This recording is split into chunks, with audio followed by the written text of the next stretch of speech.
The room was dark except for some light from the street coming through dirty blinds. Nyla's hands were shaking as she carefully took Dom's jacket from the chair. She had to be quiet.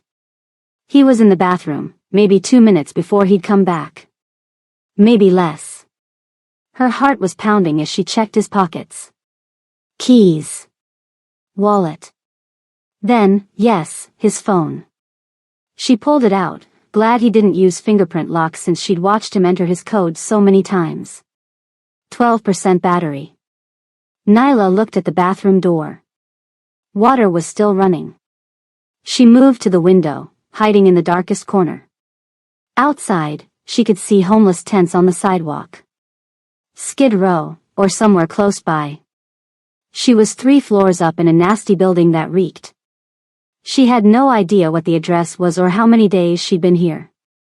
Time gets weird when you can't see outside much. With shaky hands, she dialed the only number she still remembered. 3 years since she'd called it. 3 years since she sat in that lawyer's office on Wilshire and signed divorce papers while he stood looking out the window, not watching her end things. It rang once. She held her breath. Twice. Please pick up. Who is this? His voice, calm, cold, familiar, made her feel so relieved she almost dropped the phone. Ja Min. She could barely whisper. It's me. He went quiet for 3 seconds that felt like forever. Nyla. He knew her voice right away. Come get me. Please. She rushed the words out. The water in the bathroom stopped. I don't know where I am. Somewhere near Skid Row. I can't. I'm coming. No hesitation. No questions. Just 2 words that made 3 years of not talking seem like nothing. Stay on the line. Hygiene will trace the call. A door opened down the hall. Footsteps.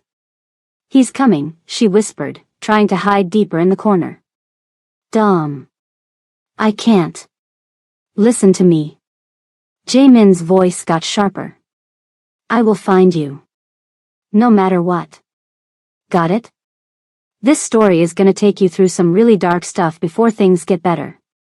If you've ever felt trapped, by a relationship, by fear, by choices you made, you'll get what comes next.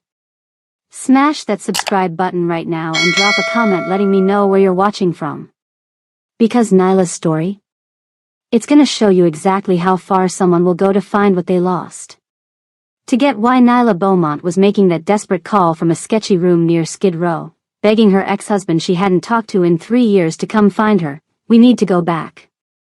Back to Koreatown, where Park Ja Min ran things, both the legal businesses and the stuff nobody talks about.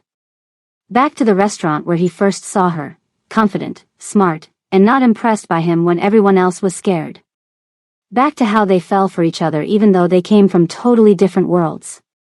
We need to talk about the day his mom flew in from Seoul and made him choose, the family business or the black woman they never accepted. An impossible choice that broke them apart. And we need to see how Dominic Ferrara showed up 6 months after the divorce, charming, successful, and super attentive. How his fancy suits and warm smile made Nyla think she found everything she wanted, stability, normal life, a fresh start away from Koreatown drama. What she didn't notice was how Dom's sister Ronnie smiled but had cold eyes. Or how his buddies Rico and Eli watched her like they were sizing her up at their engagement party. By the time she realized what Dom really was, she was already trapped. 3 years. 3 big questions. How did a strong woman like Nyla end up trapped? Why did she and Ja Min really break up? And after 3 years of silence, would he actually come get her? Before all this, before Dom, before the divorce, Nyla was the type of woman who owned any room she walked into. Her parents were teachers who raised her to speak up, set boundaries, and chase her dreams. She built her career in LA restaurants because she was talented and refused to be pushed around. When she met Ja Min, she was the first woman in years who didn't flinch when he looked at her. And Ja Min? On the outside, cold, controlled, dangerous. The guy who inherited a family empire, In Koreatown, people didn't talk about him. They just knew businesses did better with his protection and problems vanished with one phone call. But with Nyla, there was another side to him. One that laughed at her bad jokes and traced patterns on her skin at 3 a.m. Dom seemed like Ja Min's opposite, open when Ja Min was private, emotional when Ja Min was controlled. He shared everything, or so it seemed. His real estate deals, his childhood, his future plans. What Nyla didn't see until too late was how that openness was fake. How the sharing was actually checking up on her. How the emotion was just manipulation. Some choices change everything. Ja Min choosing his family over her. Nyla walking away with her head high. Both of them not speaking for 3 long years. And finally, Dom showing her what happens when someone tries to leave him. Choices and what comes after. That's what this story is about. In the dark room, the phone battery dropped to 9%. The footsteps got closer. Dom called her name from down the hall, pretending to sound worried in a way that made her stomach turn. Someone's coming, she whispered into the phone. I have to. Nyla. Ja Min's voice was steady, sure. I'll find you. No matter what. She ended the call, deleted it from the call history, and put the phone back in Dom's jacket just as the door handle turned. She barely made it back to the thin mattress in the corner, closing her eyes, pretending to be asleep. The line went dead. 3 years of not talking, and now this. Ja Min stared at his phone while the tracking program started running. Whatever happened in those 3 years, whatever put that fear in her voice, someone was going to pay. But first, he had to find her. 4 years ago, the neon lights of Koreatown splashed red, blue, and purple across the wet pavement outside Nyla's restaurant. It was almost closing time when the door opened and the room went quiet. Not the normal kind of quiet when a customer walks in late. The heavy kind that happens when someone important shows up. Park Ja Min stood in the doorway, flanked by 2 men in dark suits. He didn't look around like normal people do, he just walked straight to the best table like he already knew it was his. The staff scrambled to serve him, eyes down, movements careful. Everyone except Nyla. She walked over with a menu tucked under her arm and an expression that said she wasn't impressed. Kitchen closes in 20 minutes. Ja Min looked up, ready to dismiss her. Then stopped. Really looked at her. Then I'll order quickly, he said, his English perfect but the accent still there, subtle and smooth. Good. She held his gaze when most people looked away. You're new here. Not a question. I'm not new. I'm the owner. She tapped the menu. You ordering or just taking up space? One of his men shifted forward, offended, but Ja Min held up a hand. Then he did something that shocked his crew. He smiled. Under the purple neon light from the sign outside, something silent passed between them. A recognition. A curiosity. A spark neither one expected. I'll take whatever the chef recommends, he said, still holding her eyes. Wise choice. She turned and walked back to the kitchen, feeling his eyes follow her, pretending not to notice. Koreatown wasn't just a neighborhood, it was a world with its own rules. During the day, families shopped at markets, students packed the cafes, and tourists came for the food. But at night, especially after 2 a.m., a different Koreatown emerged. This was Ja Min's Koreatown, where businesses paid for protection, where deals happened in private rooms above restaurants, where problems disappeared with a phone call. His family had built this empire over 3 generations, and now, at 32, he was the face of it. His inner circle was small and fiercely loyal. Choi Sun-woo served as his enforcer, quiet, built like a wall, hands always steady. Kang Dae-ho handled logistics, vehicles, safe houses, shipments. Min Hye-jin managed money and tech, tiny, brilliant, able to hack anything with a power button. And Lee Yong-soo was the fixer, the one who made problems go away before they reached Ja Min. Nyla's world couldn't have been more different. Born to a history professor and a high school principal, She'd worked her way up from line cook to head chef to owner of her own place by 26. She had plans: expand to a second location, maybe get a spot on a cooking show. Normal dreams. Legal dreams. "You sure about this girl, boss?"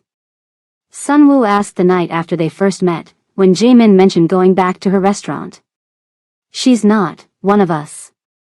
Ja Min just looked at him. "That's exactly why I'm going back." Their courtship played out against the backdrop of Koreatown's neon nights. After the third time he came to the restaurant, he finally asked her out. "I don't date customers," she told him. "Then I won't eat here anymore," he replied without missing a beat. Their first date was at a private karaoke room above a club on Western Avenue. He rented the whole floor but only used one room. She teased him about it. "Scared someone might hear you sing?" she asked. "Scared someone might interrupt us," he answered honestly. That night she discovered Park Jae-min couldn't carry a tune to save his life, and he discovered she knew all the words to old Korean pop songs her college roommate had taught her. By their third song, he was looking at her like she was a puzzle he couldn't figure out.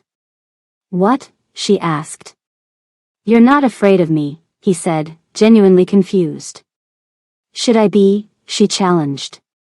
Instead of answering, he kissed her. And that was that. For months, they explored each other's worlds. She took him to art galleries downtown and food trucks in Venice where no one knew his name. He showed her hidden spots in Koreatown, the tiny bar behind the bookstore, the rooftop garden only locals knew about, the old-school bathhouse his grandfather had built. With her, Jae-min laughed. Actually laughed, a sound his crew found so shocking that Dae-ho nearly crashed the car the first time he heard it. With her, he talked about books and dreams and normal things, not just business and territory and problems. "You're different with her," Hyejin observed one night, watching him check his phone for Nyla's texts. "Is that bad?" he asked. Hyejin shrugged. "It's human."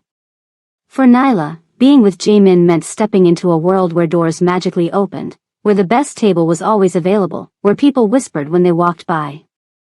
It meant learning that the man everyone feared was also the man who brought her soup when she was sick and knew exactly how she liked her coffee. "They don't see what I see," she told him one night, tracing the tattoo on his shoulder. "And what's that?" he asked. "Someone who's been carrying too much for too long." He looked at her then like she'd reached inside him and turned on a light. They got married 6 months after they met.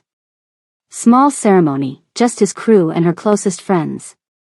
His mother didn't come, business in Seoul, he explained, but they both knew better. Nyla didn't push it. The penthouse above the karaoke club became their home. Floor-to-ceiling windows with views of Koreatown's glittering landscape. A place where both worlds collided, her cookbooks next to his expensive liquor, her bright throw pillows on his leather couch. "Did you ever think you'd end up with someone like me?" she asked one night, wrapped in sheets, city lights painting patterns on their skin. "Someone smart, beautiful, and unimpressed by me?" He smiled against her shoulder. "Never had a chance." They were happy. Actually, ridiculously happy. Jae-min still ran his business, but he was home for dinner most nights. Nyla's restaurant thrived. They talked about maybe starting a family someday. It seemed like they'd figured out how to build a bridge between their worlds. Then came the call. It was a Tuesday evening. Jae-min's phone rang with a special tone reserved for family. He answered in Korean, his voice instantly more formal. Nyla watched his face change as the conversation continued. When he hung up, something had shifted. "Everything okay?" she asked.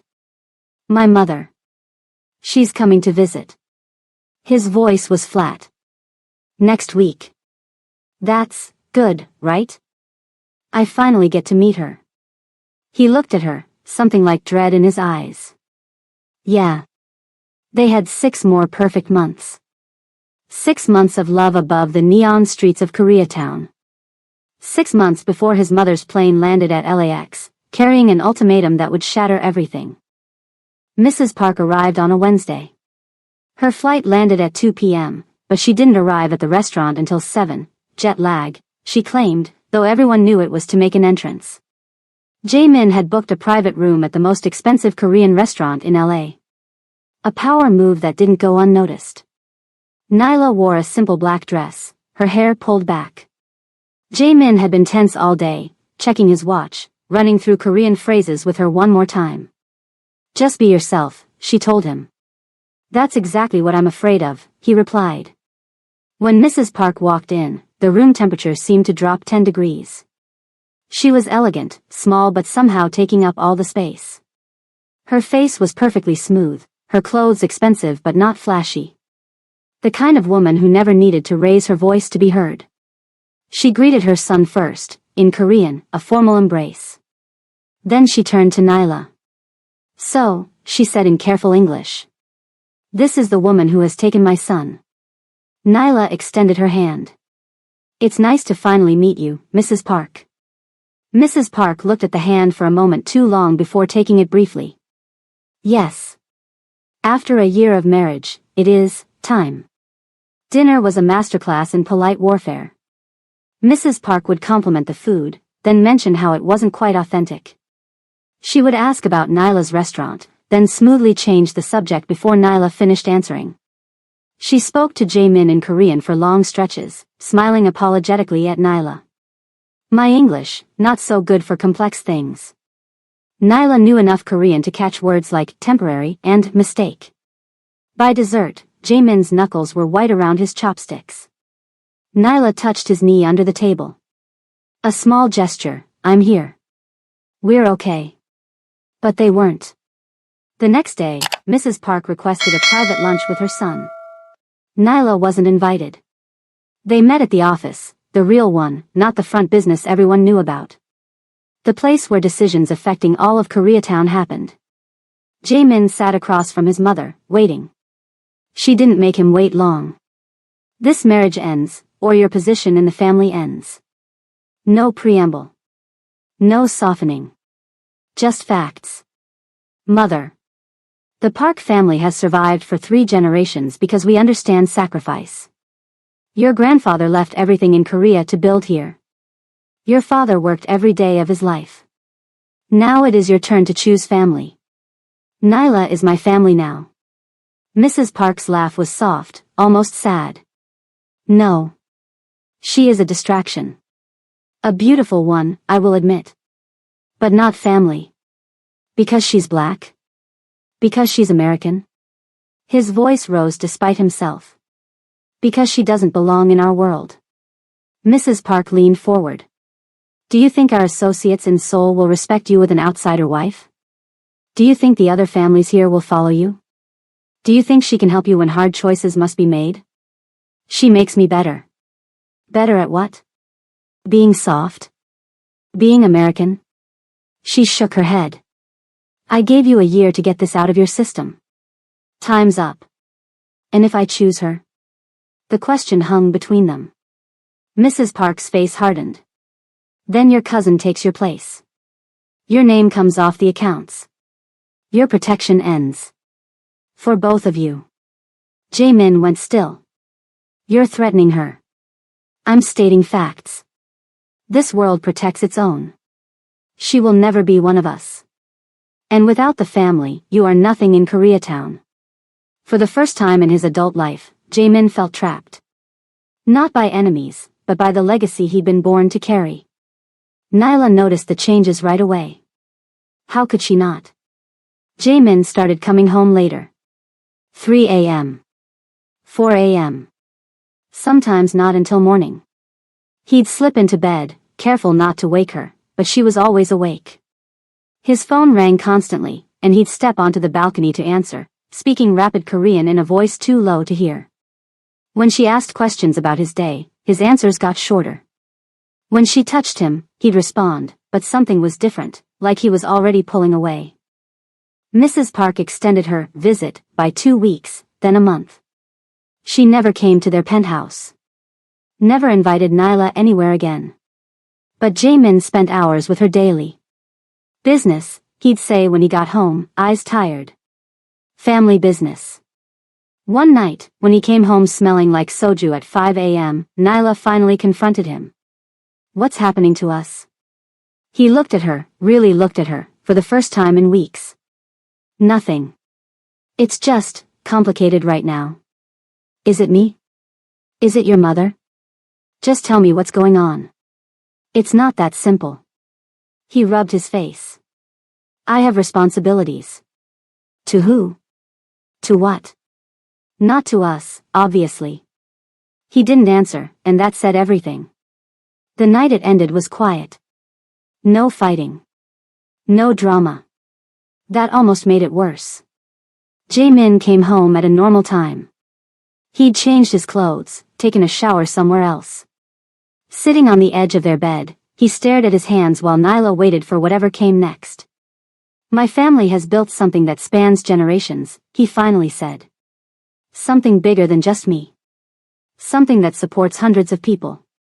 Nyla felt her heart freeze. And I'm in the way of that. He didn't deny it. My mother made it clear. I can have the family or I can have you. Not both. And you've decided. It wasn't a question. She already knew. I'm trying to explain. Don't. She cut him off. Don't tell me about legacy or responsibility or anything else to make this sound noble. Just tell me you're choosing them over me. Just say it. His jaw tightened. I'm choosing them. Something inside her broke, but her voice stayed steady. Okay. Okay?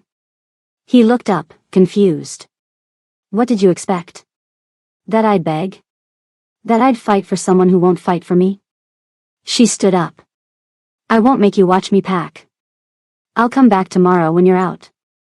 Nyla. The thing is, Ja Min, I always knew I'd be too much or not enough for your world. I just thought you were different. She moved toward the door. I guess we were both wrong. I need to pause for a second here. If you're new here and haven't subscribed yet, smash that button. Now back to the story. The lawyer's office on Wilshire was all glass and chrome. Cold. Impersonal. Perfect for ending a marriage. The papers were spread across the table when Nyla arrived. Ja Min was already there, standing by the window, looking out at the city. He didn't turn when she walked in. Ms. Beaumont, the lawyer said, all business. Everything is prepared. We just need your signatures. She sat down, read through each page carefully. Standard divorce agreement. Division of assets. She'd get the restaurant free and clear. A settlement amount that made her almost laugh, like he was paying her off. Is this what you want? She asked Ja Min's back. He didn't answer. Didn't move. Mr. Park has already signed, the lawyer prompted.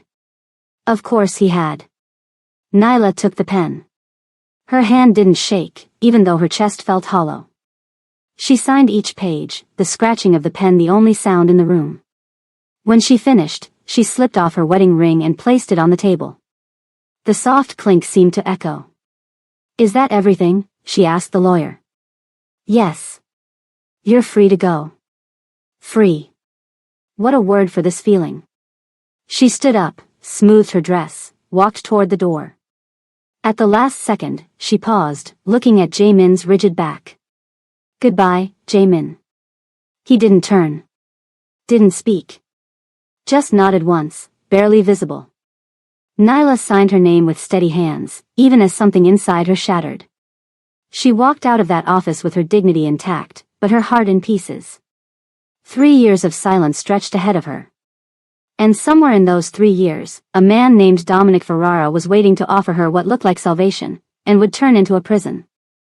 6 months after the divorce, Nyla had a new routine.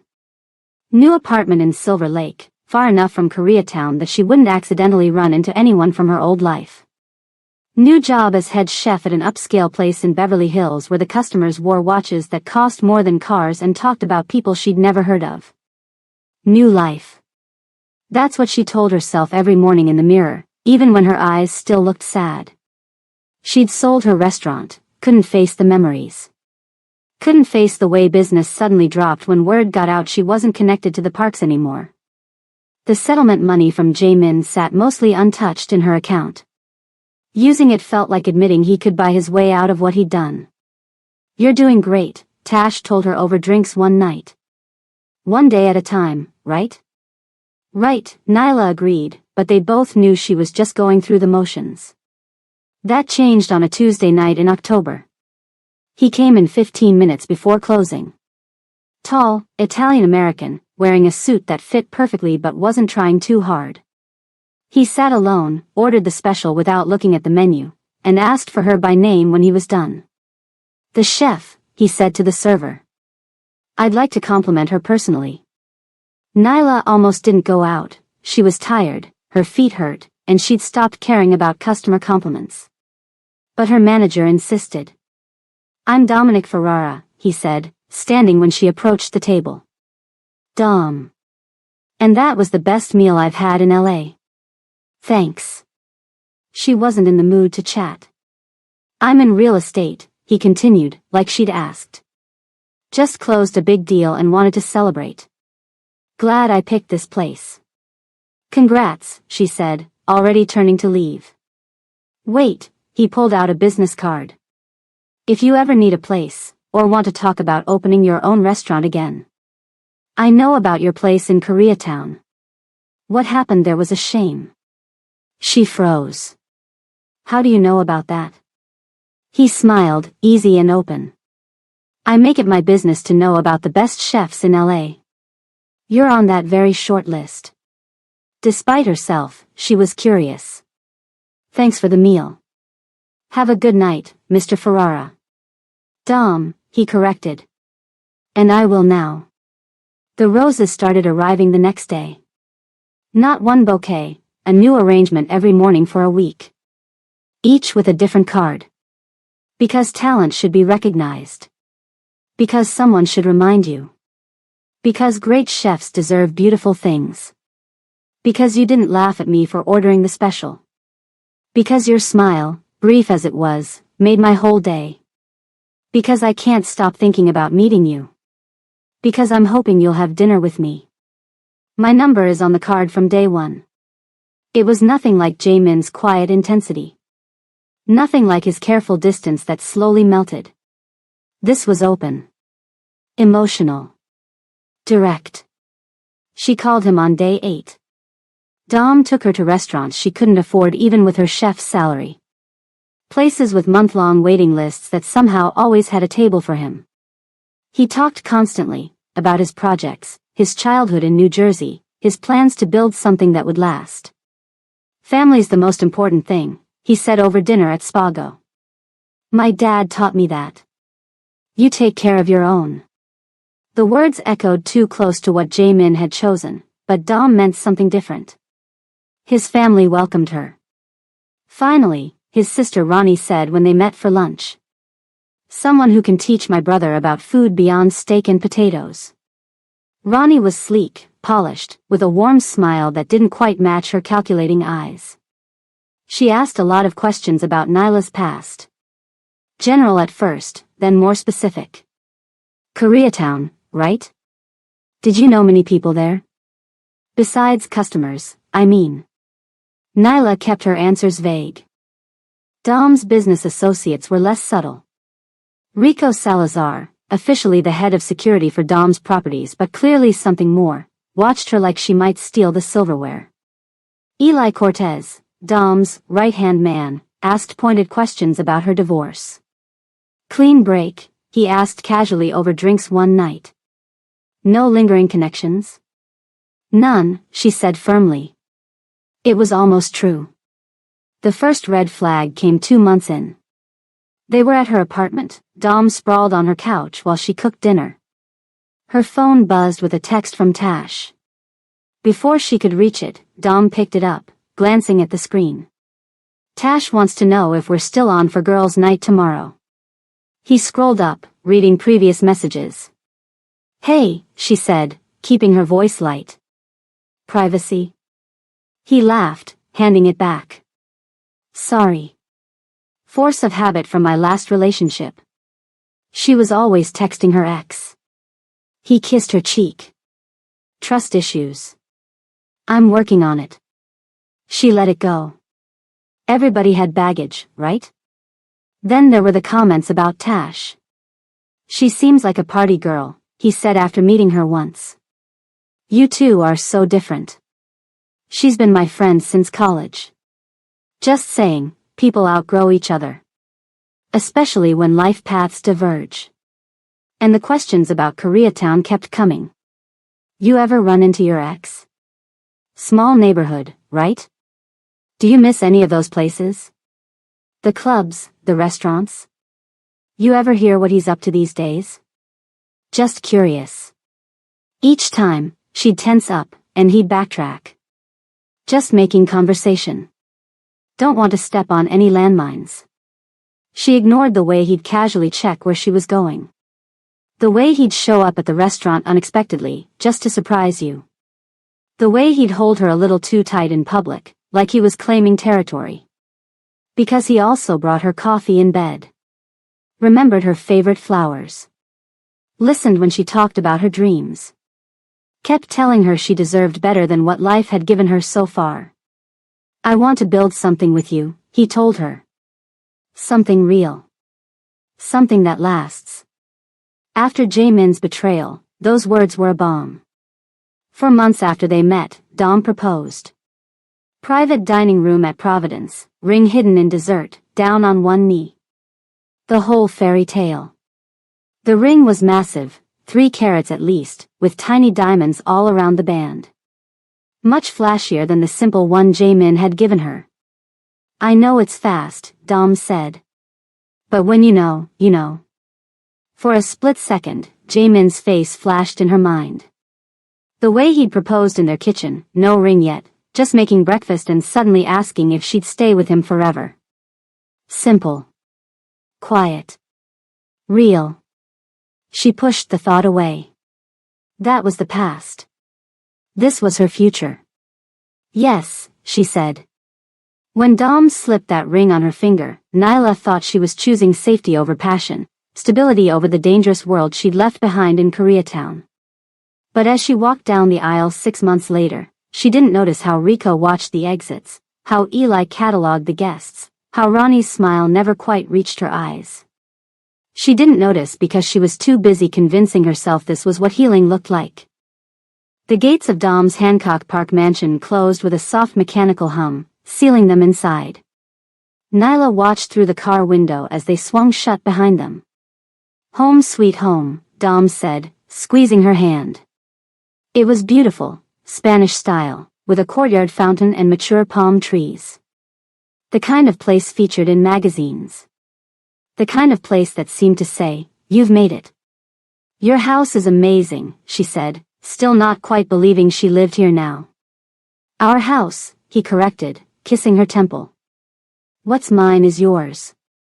The first few weeks of marriage were a blur of newlywed bliss and getting used to luxury. A cleaning service came 3 times a week. The fridge was always stocked.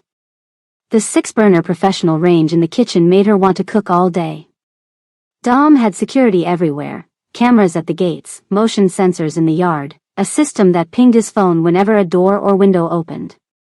You can never be too careful in LA, he explained, showing her how to set the alarm codes. The first crack appeared a month in, when Nyla went out with Tash for dinner and drinks. They got carried away catching up, and she lost track of time. When she checked her phone at 11:30, she had 8 missed calls and 12 texts from Dom. She called him right away. Sorry. We were talking and I didn't hear my phone. I've been worried sick, he said, voice tight. Where are you? I'm coming to get you. You don't need to. I'm already in the car. Where are you? She gave him the address.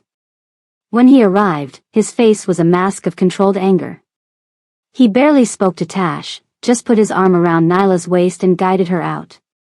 In the car, he exploded. Do you have any idea what I thought? Anything could have happened to you. I was just having dinner with my friend. I lost track of time. You couldn't answer your phone. You couldn't text. I called the restaurant and they said you left an hour ago. You called the restaurant? She stared at him. Of course I did.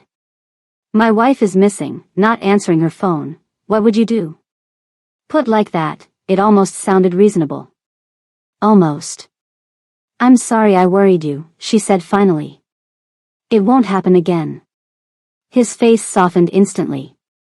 He reached for her hand. I just love you so much. The thought of anything happening to you. That night, he held her extra tight in bed. Like he was afraid she'd disappear. The changes came so gradually she barely noticed at first. Dom started driving her to work. It's on my way, he said. Plus, I like spending the extra time with you. He'd pick her up too, waiting in his car outside the restaurant, checking his watch if she was late coming out. When she'd walk to the farmer's market on Saturday mornings, he'd insist on coming. LA's not safe for a beautiful woman alone. When she'd point out she'd lived in LA for years without an escort, he'd look hurt. I'm just trying to take care of you. Then came the tracking app. Look what I installed, he said one night, showing her his phone. A little dot showed her location. Now I don't have to worry when you're out. You're tracking me? She tried to keep her voice light, but something cold settled in her stomach. It's for safety. Remember when you didn't answer your phone with Tash? This way I'd know where you are if something happened. He kissed her forehead. Plus it works both ways, see? You can track me too. But Dom was rarely anywhere she didn't expect him to be. The questions about male coworkers started next. Casual at first. So that new sous chef, Jake? You two work closely, huh? The whole kitchen staff works closely. That's how restaurants function. He texted you pretty late last night. She looked up sharply. How do you know that? I saw the notification on your phone, he said smoothly. Just happened to notice. She changed her notification settings after that. When the owner of the restaurant, a happily married man in his 60s, hugged her after a successful event, Dom's face darkened. He was pretty handsy with you. He was congratulating me. The dinner went well. If that's how he congratulates, I'd hate to see how he celebrates, Dom muttered. The worst part was how he'd spin it all as love. As devotion. As being a good husband who cherished his wife. You know why I get jealous, he'd ask, pulling her close. Because I won the lottery with you. Because every guy in that restaurant wants what I have. Because I know I don't deserve you. And she'd melt a little, doubt herself a little. Maybe she was overreacting. Maybe this was what real love looked like, all-consuming, a little possessive. Not like Ja Min, who'd let her go without a fight. 4 months into the marriage, Dom suggested she take a break from work. You're stressed all the time. Coming home exhausted. We have more than enough money. I like working. I'm a chef, it's who I am. It's what you do, not who you are, he corrected. And you could still cook. For us. For our friends. Maybe even write that cookbook you've talked about. The idea was tempting. She was tired. The late nights were hard. Think about it, he said, not pushing. No rush. 2 weeks later, she came home to find Dom and Tash in a tense conversation in the living room. They stopped talking when she walked in. What's going on? She asked. Nothing. Tash stood up, grabbing her purse. I was just leaving. Outside, Nyla caught up to her. Seriously, what was that about? Tash hesitated. He thinks I'm a bad influence. That I encourage you to stay out too late, drink too much. She shook her head. Like you're some teenager he's grounding. He said that? More or less. Look, New York, is everything okay with you guys? You seem different lately. Quieter. We're fine, Nyla said automatically. He just worries. Tash gave her a long look. Okay. Call me if you need anything. Anytime. That night, Dom was extra affectionate. Extra attentive. But something had shifted in how she saw him. 2 weeks later, she agreed to quit her job. The relief on Dom's face was instant. "You won't regret it," he promised. With no job to go to, her world shrank to the mansion and wherever Dom took her. Their friends became his friends. Even her bank accounts got merged with his, for simplicity. "We need to get you a different car too," he said one day. "That old Honda isn't reliable. I like my car. It's paid off. But the new Audi has built-in GPS. Better safety features." She knew what he really meant, better tracking. 6 months into the marriage, Nyla needed her passport to renew her driver's license. She went to the drawer where she kept important documents: birth certificate, social security card, passport. The passport was gone. She searched the entire drawer. Then the whole dresser. Nothing. "Dom," she called downstairs. "Have you seen my passport? Why do you need it?" His voice drifted up. "DMV stuff. I can't find it. I put it in the safe. For security." The safe she didn't have the combination to. Something clicked in her mind. A pattern she hadn't fully seen until now. That night, she couldn't sleep. While Dom snored beside her, she slipped out of bed and went downstairs. She needed to think, to process the growing sense of unease. As she passed Dom's home office, she noticed the door was slightly open. He always kept it locked. Curiosity pulled her in. The computer was in sleep mode, the screen showing faint movement. She touched the mouse. The screen lit up, showing a grid of security feeds. Outside cameras, gate cameras, and inside cameras. The living room. The kitchen. The hallways. Her hand flew to her mouth.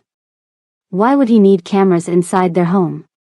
Then she heard voices from another room, Dom's study down the hall.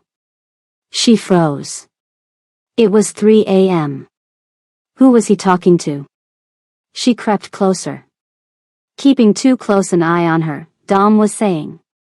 Rico's voice answered. Better safe than sorry. That ex of hers isn't exactly a nobody in Koreatown. She hasn't contacted him. Hasn't even Googled him from what we can see. People like that don't just walk away clean. You know what he is. She's mine now, Dom said, voice hard. Park needs to understand that. The territory, the buildings, fine. But she's mine. Unless she tries to leave again. She won't. Nyla backed away silently, heart pounding. Territory? Buildings? What was Dom involved in? And tries to leave again? She hadn't tried to leave at all. Unless, that dinner with Tash. The way he'd reacted. Had he thought she was running? She went back upstairs in a daze. The conversation replayed in her head as pieces fell into place. Dom's constant questions about Koreatown, about Ja Min. This wasn't just jealousy. This was something else. The next morning, she went looking for her passport again, searching every hiding spot in their bedroom. Instead, she found a small camera hidden in a vent, aimed directly at their bed. Nyla stood in their bedroom, staring at the empty drawer where her passport should have been, and felt a chill that had nothing to do with the air conditioning. The mansion wasn't a home. It was a prison with expensive furniture. And for the first time since walking away from Ja Min, she felt real fear. Because unlike Ja Min, who let her walk away with her dignity, Dom had no intention of ever letting her leave.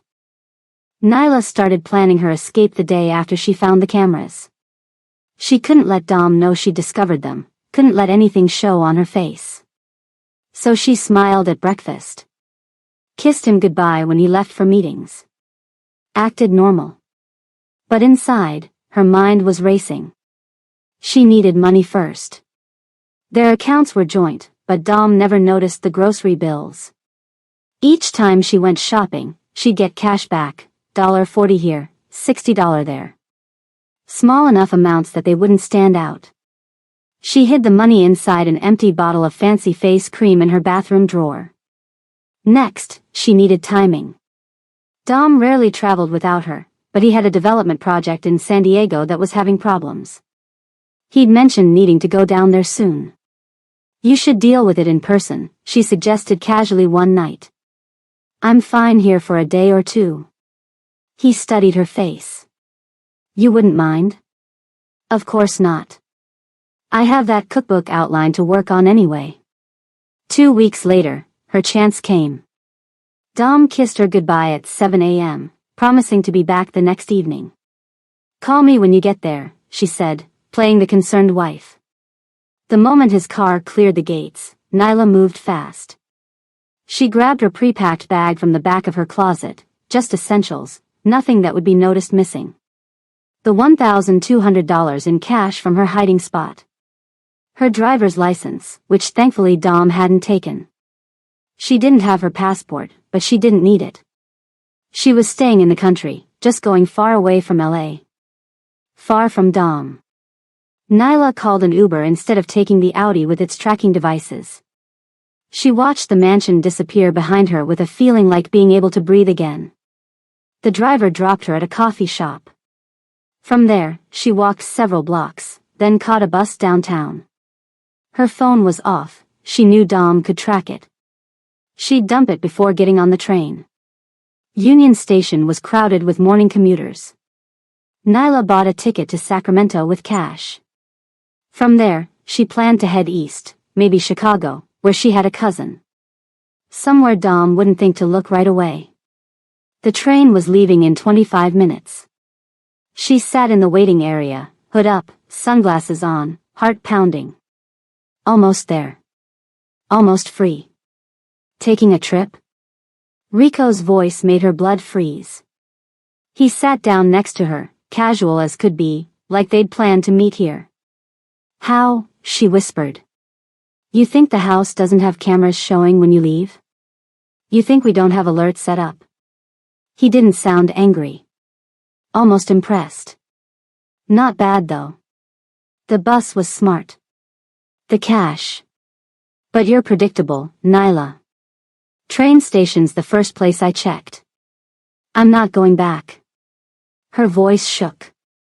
Yeah, you are. Rico stood, holding out his hand. Don't make a scene. Dom's really upset. She thought about running. Screaming. But Rico's eyes said it wouldn't matter. He'd catch her. And no one would help, they'd just see a domestic dispute, nothing to get involved in. Defeated, she followed him to the car. Dom was waiting at home, eyes red like he'd been crying. The moment she walked in, he rushed to her, pulling her into a tight hug. Thank God, he murmured into her hair. I was so worried. So scared. Nyla stood stiffly in his embrace. Why would you do this? He asked, pulling back to search her face. What did I do wrong?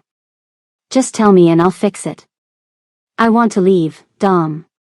This isn't working. His face crumpled. Is it the cameras? Rico told me you saw them in the station.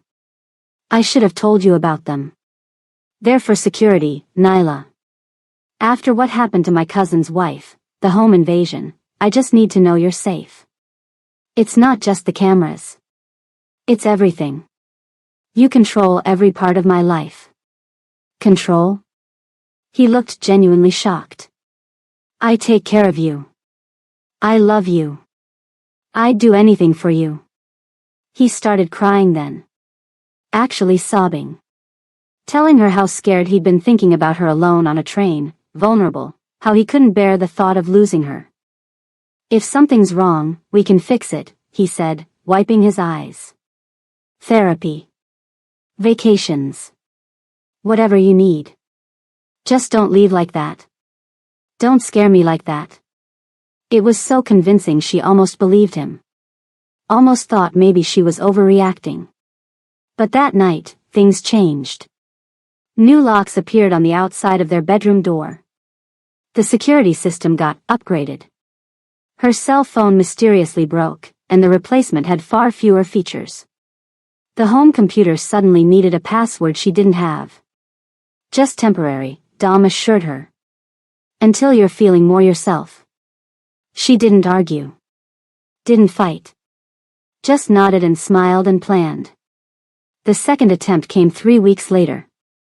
She'd been the perfect, repentant wife. Apologizing for scaring him. Being extra affectionate. Gradually regaining his trust. Dom started leaving her alone again for short periods. Let her have lunch with Ronnie, supervised, but still out of the house. Baby steps back toward normalcy. One afternoon, Dom and Rico had a meeting across town. Ronnie was supposed to come over to keep her company, but Nyla called her. I've got a terrible migraine, she lied. Can we reschedule? I need to take my medicine and sleep in the dark. Of course, Ronnie said. Should I tell Dom? No, don't bother him in his meeting. I'll tell him when he gets home. The moment she hung up, Nyla grabbed her emergency bag, a new one she'd slowly assembled. This time she took the Audi. She'd found the tracking device under the dash and removed it. By the time they realized she'd gone, she'd ditch the car and disappear. She drove straight to Tasha's apartment in Inglewood. The one place she knew was safe. Tasha's face when she opened the door, shocked, then understanding immediately. You left him, she said, pulling Nyla inside. He's not who I thought he was. The words came in a rush. The controlling, the cameras, the locks, it's not normal, Tash. No shit, it's not normal. Tash hugged her tight. You can stay here as long as you need. We'll figure it out. For 3 hours, Nyla felt safe. They made a plan. Tash would help her get to her cousin in Chicago. They'd deal with the divorce from a distance, through lawyers. Then came the knock on the door. Tash peered through the peephole and swore. It's Eli. And, cops. Nyla's stomach dropped. Don't open it. But Eli's voice carried through the door. Tasha Fields? LAPD. We need to talk to you about Nyla Ferrara. Tash looked at Nyla, panicked. What do I do? Don't open it, Nyla repeated, backing toward the bedroom. But the decision was made for them when one of the officers announced, we have a warrant for a welfare check based on concerns about a mentally distressed individual. Please open the door. Tash had no choice. The door swung open to reveal Eli flanked by 2 police officers. His face showed relief when he saw Nyla. Thank God, he said, so sincere anyone would believe him. We've been so worried. Ma'am, one officer said to Nyla, your husband reported you missing. He's concerned about your state of mind. I'm fine, Nyla said firmly. I left because I wanted to. He's the one you should be concerned about. Eli stepped forward, his voice gentle but carrying. Nyla, you haven't been taking your medication. The doctor said this might happen, paranoia, confusion. Dom's been beside himself. Medication? What medication? I'm not on any. It's okay, Eli soothed, like talking to a child. Dom explained everything to the officers. About your episodes, the diagnosis. He just wants to get you help. The officers looked at her with that specific mix of caution and pity reserved for people they thought were unstable. This is bullshit, Tash interrupted. She doesn't have any mental health issues. Her husband is controlling and abusive. Ma'am, we have documentation from her doctor, the second officer said. And her husband has legal rights in this situation. We need to bring her home. He's lying. Nyla's voice rose. Whatever paperwork you have, it's fake. But she could see in their eyes they didn't believe her. They'd already decided. Please don't make this harder, Eli said, reaching for her arm. Dom is waiting. Dom was waiting in the living room when the officers brought her home. His face was a mask of concern as he thanked them profusely for finding his troubled wife. I can't tell you how worried we've been, he told them, arm around Nyla's shoulders in a grip that was just slightly too tight. With her condition, we're just grateful she's safe. The officers left with sympathetic nods. The door closed. The lock turned. And Dom's face changed completely. Twice, he said, voice deadly quiet. Twice you've tried to leave me. Dom. He slammed his hand against the wall beside her head. She flinched but didn't cower. Do you have any idea what you've done? The problems you've caused? The questions people are asking? His face was inches from hers. After everything I've given you, this is how you thank me? By wanting my freedom? Her voice was steadier than she felt. By not wanting to be a prisoner? You're my wife, he shouted. Mine. No one else gets to have you. No one else gets to decide where you go or what you do. That's not marriage. That's ownership. His laugh was cold. Call it whatever you want. But understand this, he leaned closer. You are never leaving this house again. Not unless I'm with you. Not unless I allow it. You can't keep me locked up forever. Watch me.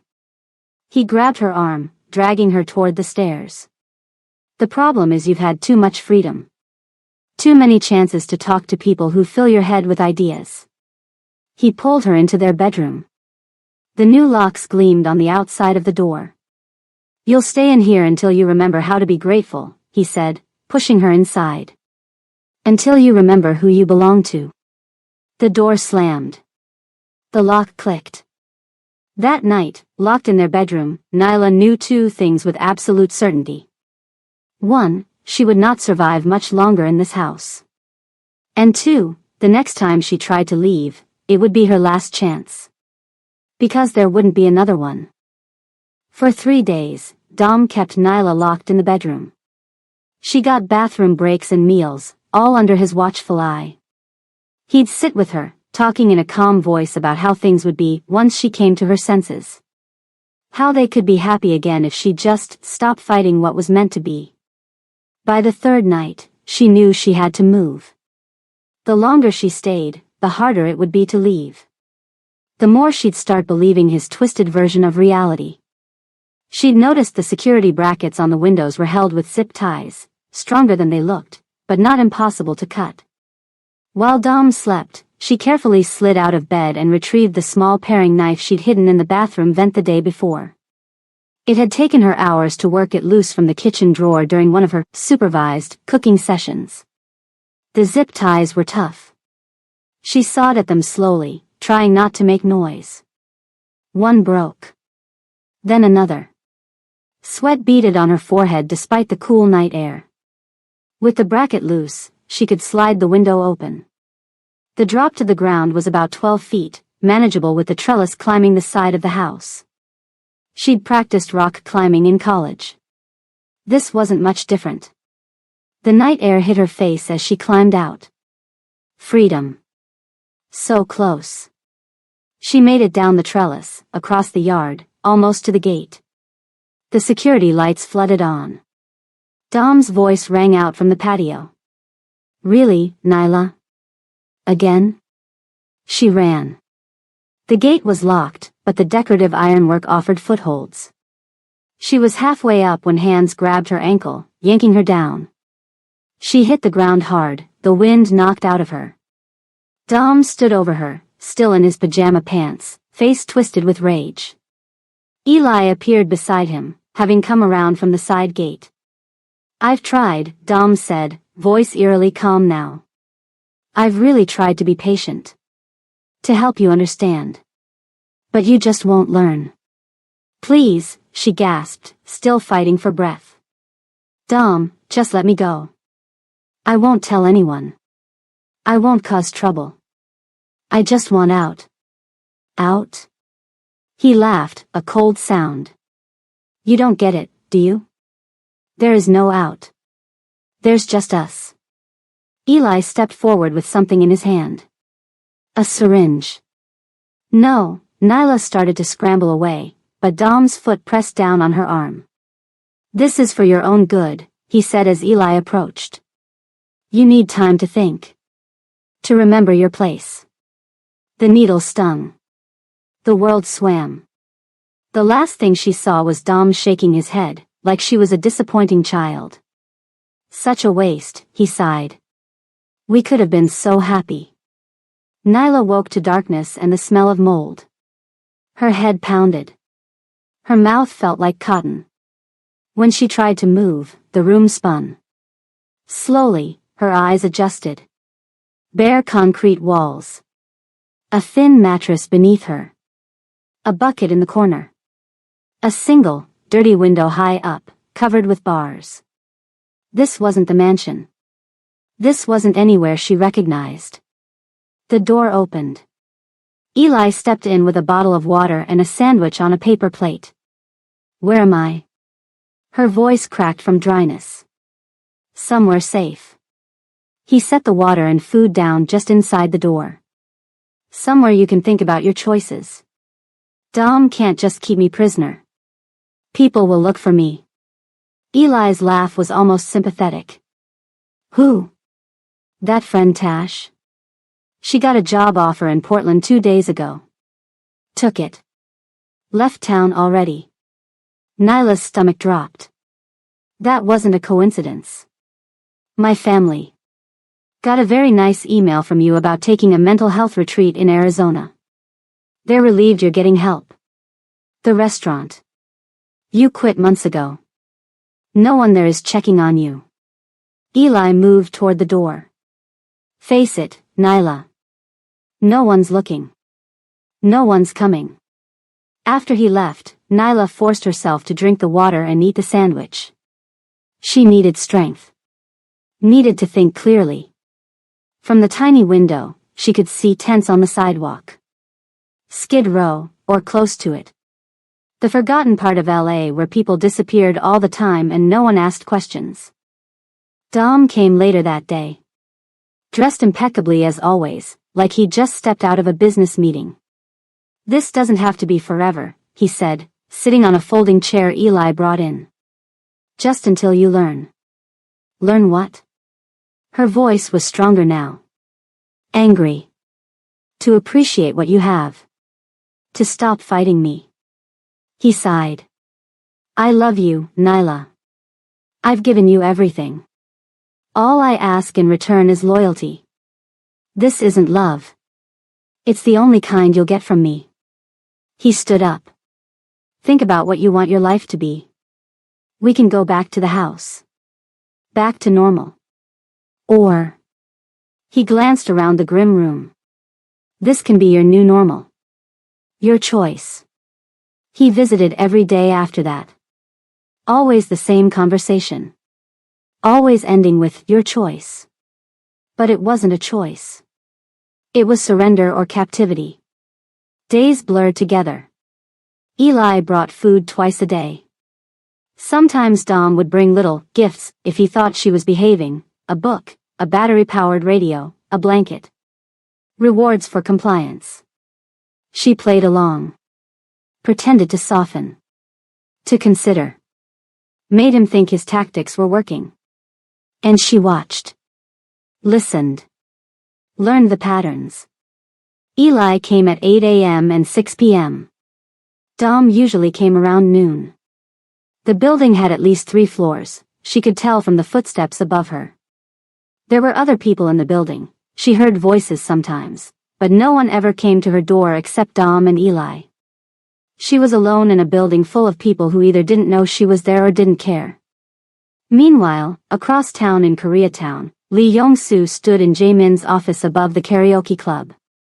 The windows looked out over Western Avenue, neon signs already glowing despite the early hour. She's missed her weekly coffee for the 3rd time, Yong-soo said, placing a folder on the desk.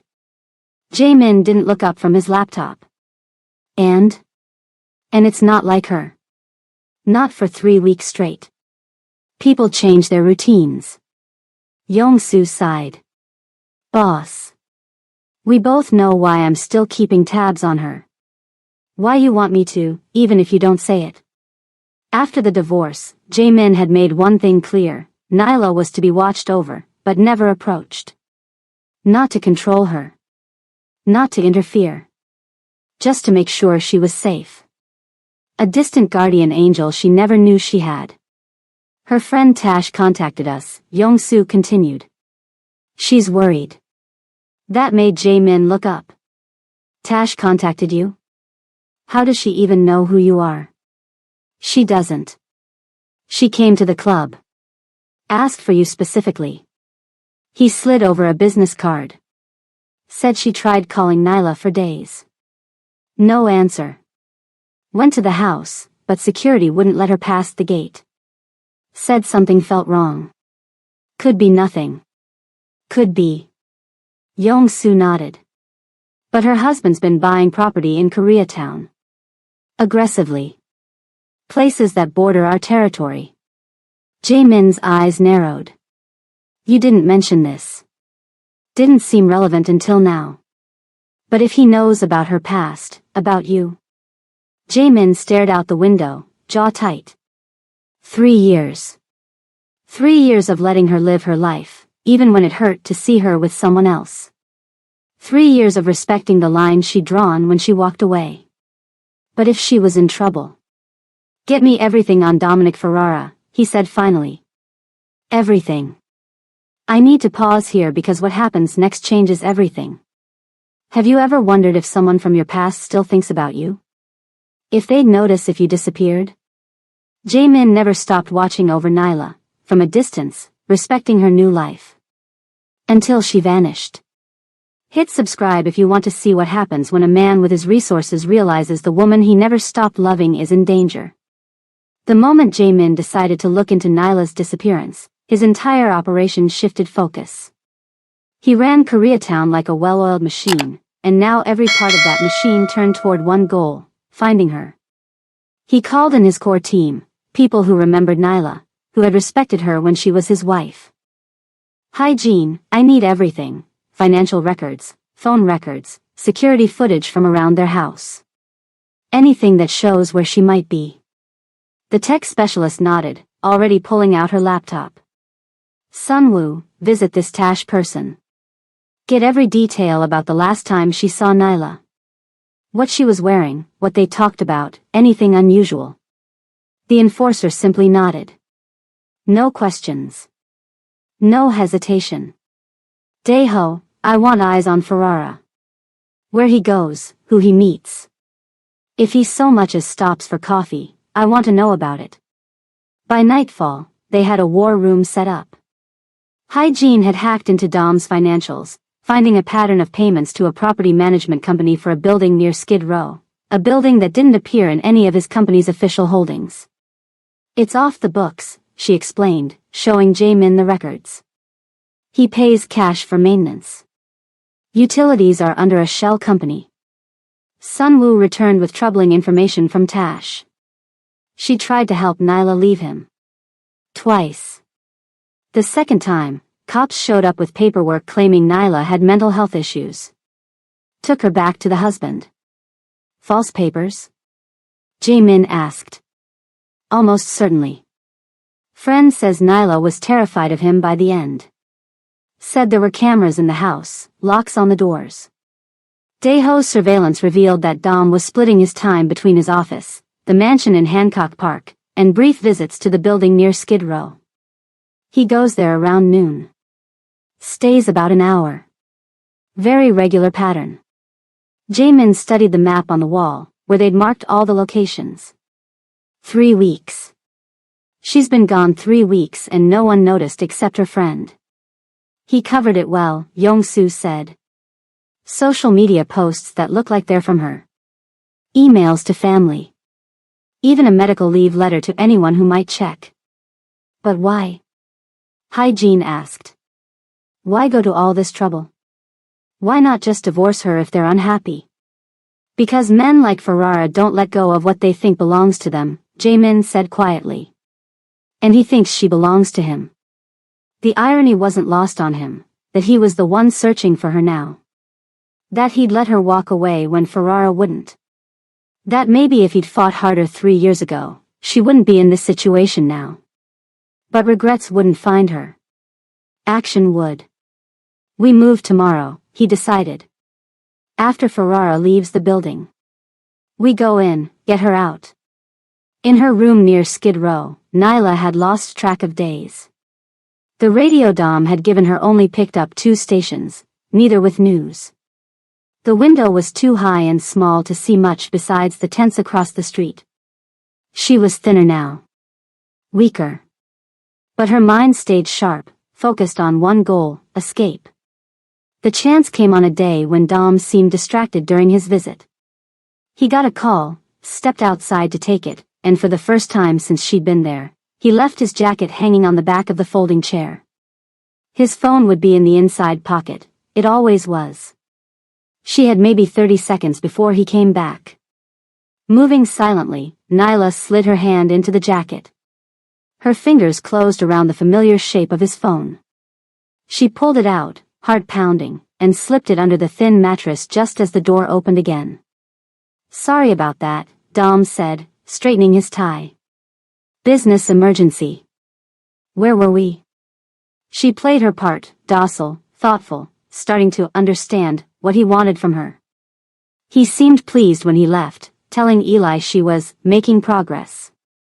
She waited until night fell. Until the building went quiet. Until she was sure no one would hear her talking. The phone had 12% battery when she pulled it out. No fingerprint lock needed, she'd watched him enter his passcode countless times during their marriage. With trembling fingers, Nyla dialed the only number she knew by heart. The only person who could find her when no one else would even know to look. 3 years of silence. 3 years since she'd walked away from him. But as the phone rang, she prayed he would still answer. Who is this? His voice hadn't changed. Still that same controlled tone that used to drive her crazy, how he could sound so calm when everyone else would be shouting. Ja Min. Her voice was barely a whisper, cracked from disuse. It's me. The silence lasted 3 heartbeats. Nyla. Not a question. He knew her voice instantly, even after 3 years. Come get me. Please. The words rushed out before she could stop them. I don't know where I am. Somewhere near Skid Row. I can't. I'm coming. No hesitation. No questions. Just absolute certainty. Stay on the line. Hygiene will trace the call. She heard movement on his end, a chair scraping back, footsteps, doors opening. She could picture him in his office above the karaoke club, the neon lights of Koreatown glowing through the windows. I don't have much time, she whispered, glancing at the door. Dom's keeping me in some building. 3rd floor, I think. I can see tents from the window. We've been looking for you. His voice tightened. 3 weeks. We've been searching. A lump formed in her throat. You have? Of course we have. Tash came to us. She was worried. Footsteps in the hallway made her freeze. Someone's coming, she whispered, shrinking deeper into the corner. Listen to me. Ja Min's voice sharpened. I will find you. No matter what. Do you understand? Yes. The footsteps passed her door, continuing down the hall. The phone's at 9% now. I have to go soon. Nyla. His voice softened. Are you hurt? No. Just, locked up. Trapped. He won't let me leave. That ends tonight. The coldness in his tone wasn't directed at her. I need you to stay strong for a little longer. Can you describe anything about the building? Anything you've seen or heard? She thought hard. It's old. Concrete walls. I've heard Spanish sometimes from other rooms. There's a big neon sign across the street, red and blue. I can just see the glow. And a liquor store on the corner. That helps. We've been watching a building on 6th Street. That must be it. You've been watching? We noticed you were gone. We've been tracking Dom's movements. The building near Skid Row was suspicious. The battery dropped to 8%. I should go. If he finds out I took his phone. One more minute. Ja Min's voice was urgent now. Does anyone else guard you besides Dom and Eli? How do you know about Eli? We've been thorough. Answer the question. No, just them. Eli brings food twice a day. Dom visits around noon. Good. It's 3 a.m. now. We'll be there before dawn. When we come, stay away from the door. Get under the bed or in a corner. Okay. Her voice cracked again, this time with hope. Ja Min? I'm here. Thank you for looking for me. Even after everything. She heard him exhale slowly. 3 years of silence doesn't change what matters, Nyla. I'm coming to get you. Hold on. She ended the call, deleted it from the history, and slid the phone back into Dom's jacket pocket just as she heard footsteps returning. She barely made it back to the mattress, eyes closed, pretending to sleep when the door cracked open, Eli checking on her before the night shift ended. For the first time in weeks, she felt something other than fear. Hope. Ja Min stared at his phone, the tracking program already running. Whatever had happened in those 3 years, whatever had put that fear in her voice, someone was going to pay for it. Hi Jean, he barked, striding back into the office where his team was already assembled.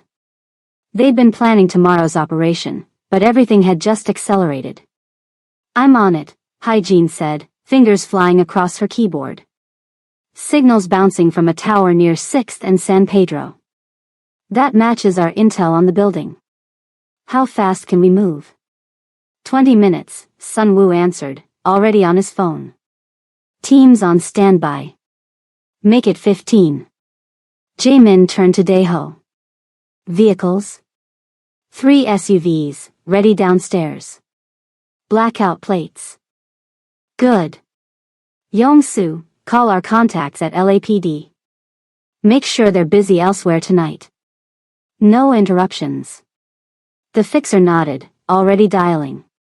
Ja Min moved to a cabinet against the wall, unlocking it with a key from his pocket. Inside wasn't weapons, that would be too obvious. Inside was cash, documents, and a small metal case.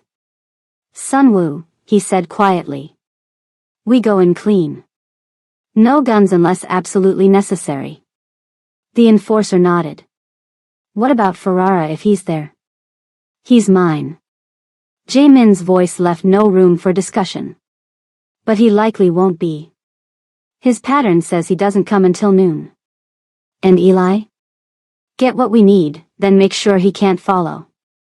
Sun Woo understood what wasn't being said. No killing, but incapacitation was on the table. 15 minutes later, they were ready. Ja Min had changed into black clothes, nothing flashy, nothing that would draw attention. His team had done the same. Coordinates are set, Hygiene confirmed, handing Ja Min a tablet showing a detailed floor plan of the building. Based on her description and the window placement, she's likely in this room. 3rd floor, northeast corner. Ja Min studied it, memorizing the layout. Let's go. 3 black SUVs pulled out from behind the karaoke club, moving in tight formation through the still dark streets of Koreatown. The city was never truly asleep, but at 3:30 a.m., traffic was light enough to make good time. Ja Min sat in the lead vehicle, Daeho driving, Sun Woo in the passenger seat. No one spoke. The tension was thick enough to touch. 3 years. 3 years since he'd let her walk away. 3 years of regretting his choice every single day. 3 years of having Yong-soo keep tabs on her from a distance, just to know she was safe. And now she wasn't safe. Hadn't been for who knew how long. The SUVs cut through downtown, the skyscrapers giving way to lower buildings, then to the neglected streets that marked the edges of Skid Row. Tents lined the sidewalks. People huddled in doorways. The forgotten part of LA that tourists never saw. 2 blocks ahead, Daeho murmured, slowing as they approached. The building looked even worse than the photos. 5 stories of crumbling brick and concrete. Most windows dark, a few with the flicker of candles or battery lamps. The kind of place where people went when they had nowhere else. The kind of place where someone could be held prisoner and no one would notice or care. They parked a block away. No need to announce their arrival. Surveillance? Ja Min asked. Sunwoo checked a tablet showing feeds from tiny cameras they'd placed days ago. One guard at the back door. Looks half asleep. No movement on the 3rd floor. Teams of 2. You and me take point. Daeho and Kwon take the rear exit. Han and Jun secure the perimeter. Everyone else holds position with the vehicles. They moved like shadows. Years of working together meant they barely needed words. Signals, nods, hand gestures were enough. The guard at the back door never saw Sunwoo coming.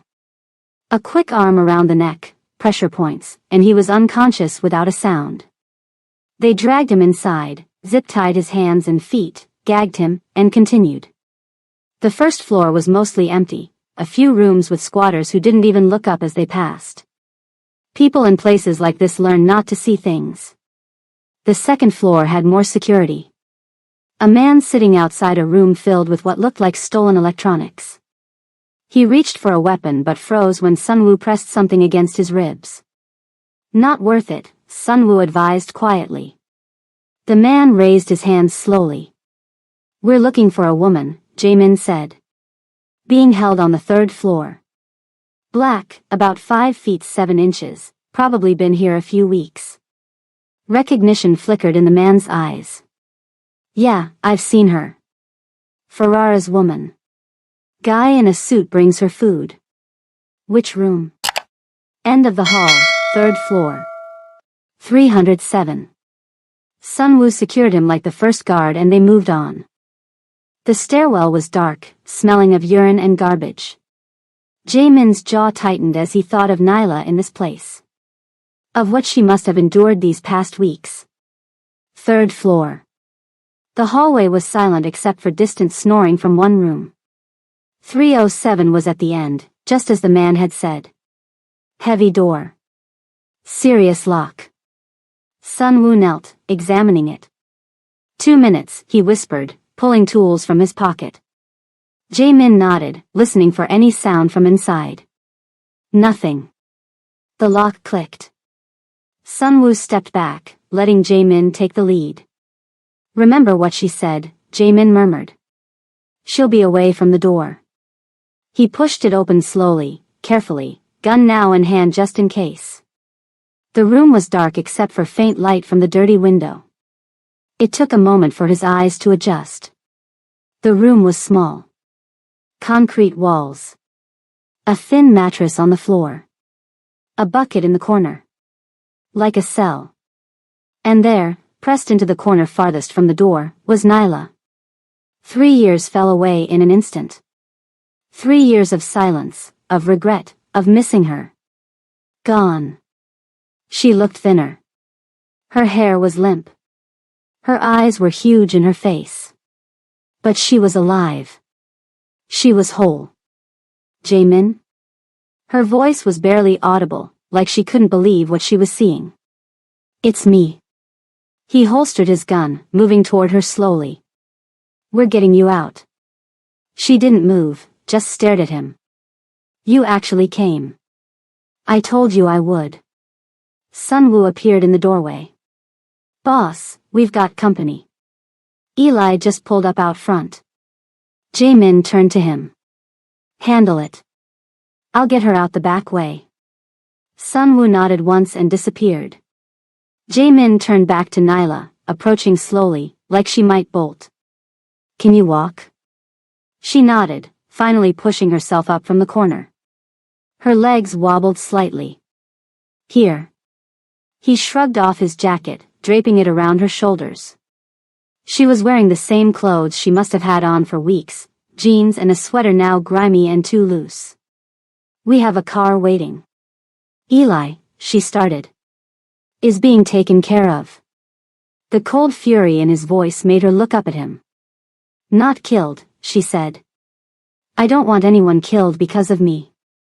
Something in his expression softened. No killing. Just discouragement. A crash echoed from somewhere below. Shouting. We need to move, Ja Min said, reaching for her hand then stopping himself. Can I? She took his hand, fingers cold but grip surprisingly strong. Let's go. They moved quickly down the hall, toward the back stairs. Ja Min kept her behind him, checking each corner before proceeding.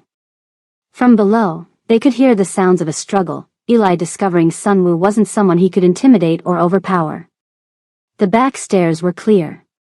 Daeho waited at the bottom, nodding when he saw Nyla. Good to see you again, Mrs. He caught himself. Ms. Beaumont. You too, Daeho, she said softly, and Ja Min felt something twist in his chest at the familiarity. At how she remembered his crew, even now. They made it to the waiting SUV just as Sunwoo emerged from the building, straightening his jacket. Eli? Ja Min asked. Taking a nap. He'll have a headache when he wakes up, but he'll live. Sunwoo glanced at Nyla. Good to see you safe. The convoy pulled away smoothly, no squealing tires, nothing to draw attention. Just 3 black vehicles sliding into early morning traffic as the first hints of dawn touched the sky. In the back seat, Nyla sat with her hands in her lap, looking out the window like she couldn't believe she was really outside again. He'll come looking for me, she said finally. Dom. He won't stop. Let him try. Ja Min's voice was quiet but absolute. She turned to look at him then, really look at him, for the first time in 3 years. The same sharp jawline, the same intense eyes. A few more lines around his mouth, a touch of gray at his temples that hadn't been there before. But still Ja Min. Still the man she'd once loved enough to break her own heart walking away from. Why? She asked. Why look for me? Why come get me after everything? Ja Min knelt beside her seat, his hand